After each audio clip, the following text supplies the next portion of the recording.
हूँ पल्लवी। आप सभी का ग्राम सेवा न्यूज चैनल में तहे दिल से स्वागत करती हूँ। ग्राम सेवा न्यूज चैनल महाराष्ट्र में भिवंडी, शिरडी, सूरत, नाशिक, सोलापुर, बेंगलोर इन सभी शहरों में गुजराती के साथ साथ मराठी, तेलुगु और हिंदी माध्यम के द्वारा प्रसिद्ध हुए।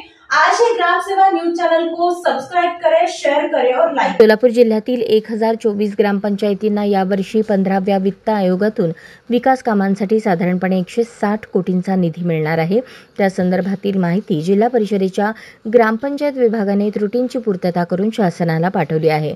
ज्या ग्रामपंचायतींचा कारभार प्रशासकांच्या हाती आहे त्या ठिकाणी निधी खूपच कमी मिळेल असे वरिष्ठ अधिकाऱ्यांनी सांगितले।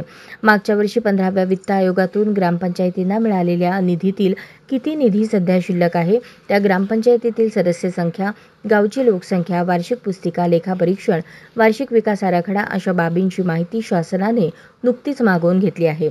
गतवर्षी जिल्ह्यातील ग्रामपंचायतींना 93 कोटी 58 लाखांचा बंधित तर 62 कोटी 39 लाखांचा अबंधित निधी मिळाला होता।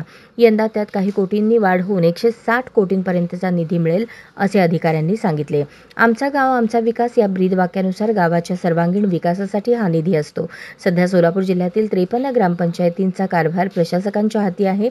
या ग्रामपंचायतींना निधी कमी मिळू शकतो, तो निधी अन्य ग्रामपंचायतींकडे वळवला जातो।